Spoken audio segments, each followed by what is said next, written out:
Hey ladies, we're getting really close to the end of our online study of the Power of a Praying Life, and this week we are covering chapters 27 and 28. Chapter 27 is titled His Obedience. And I think when we were kids, we thought this whole obedience thing would be done once we moved out of our parents' house. But now that we're grown, we know that is not the case, especially in the life of a believer. It's really a lifelong calling. And the Bible reminds us that the flesh and the spirit are just constantly at war with each other. And I know, unfortunately, that we've experienced sometimes when our flesh wins out temporarily. So I think Stormy covers this point really well and throughout the chapter. And here's some of what she says. If you clearly observe your husband walking down a wrong path, should you say something? If so, how much should you say, and when is the right time to say it? The best way I found to proceed is to take it to God first and weigh it on His scales.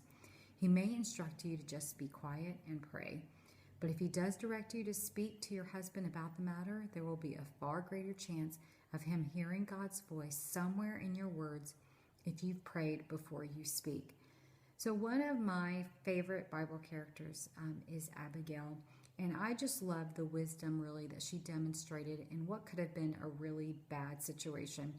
So if you don't know the story, David, like King David, but he's not king at this point, was basically ready to kill Abigail's husband Nabal because of a dispute that they had gotten into.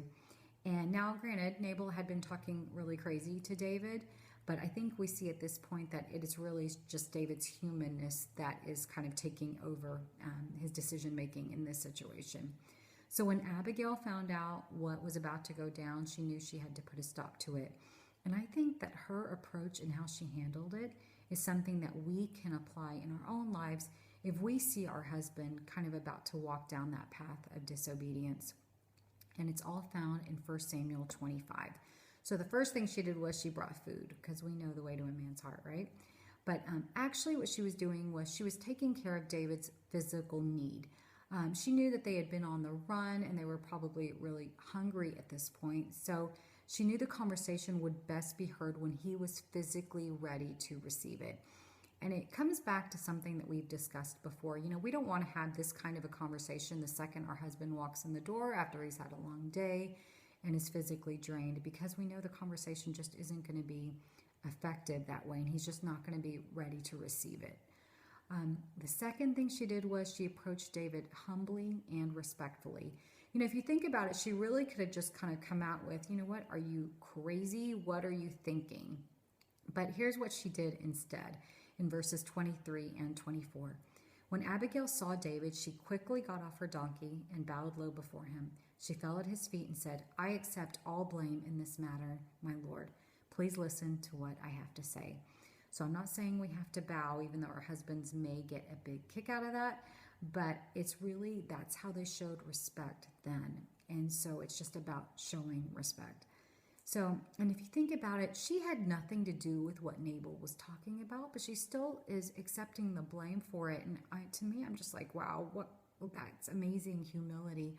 And if you think about it, how different would our marriages be if we operated in that kind of humility? I know that's something that I need to work on. The third thing she did was she acknowledged his past accomplishments. And you're going to love this line. Listen to what she says to David in verse 29. Even when you are chased by those who seek to kill you, your life is safe in the care of your Lord, secure in His treasure pouch. But the lives of your enemies will disappear like stones from a sling. So what does that last line remind you of? It reminds me of the story of David and Goliath. And so Abigail is really just reminding David of what God had done in the past and what God was doing currently in his life. And that David doesn't need to resort to playing these games with Nabal. The fourth thing she did was she affirmed his future. Verse 30, she says, when the Lord has done all He promised and has made you leader of Israel, don't let this be a blemish on your record. She was speaking to him as the man she knew he would become. And that was a game changer. So here's David's response. Praise the Lord, the God of Israel, who has sent you to meet me today. Thank God for your good sense. Bless you for keeping me from murder and from carrying out vengeance with my own hands. I mean, talk about a change of heart, and all because this woman chose to use wisdom, respect, humility, and just affirmation. And spoiler, later in the chapter, Nabal ends up dying and Abigail ends up marrying David. And so she has a happy ending too. No offense to Nabal, but he was just kind of crazy. So having said all that, this approach isn't 100% guarantee that our husbands will never walk in disobedience. But I think what happens is we will know that we were obedient to handle it God's way, and that we can walk away without regret, and really just knowing that we did our part in the best way possible. And of course, we keep on praying. So chapter 28 talks about his self-image. And I think some of what we discussed with Abigail actually even applies to this chapter. And Stormy makes some really important points about this as well. She says, if he has a poor self-image, he will have doubts about his value that creep into everything he does, even into his relationships. She later says, if your husband's self-image needs a makeover, be patient. The answers don't come overnight when a long-held pattern of thinking has to be broken. So just one last thing before we close. I think there's something super practical that we can do in regards to our husband's self-image. And I was reminded of it this morning as my husband was getting ready. And I remember I was just thinking, gosh, he just looks so nice. And so I told him how handsome I thought he looked. And you know, those kinds of thoughts, if I keep them in my head, really don't do him any good, right? But when I choose to say them out loud to him, I'm really affirming his self-image. And you know, unfortunately, we're really quick to share when there's something kind of negative in our minds.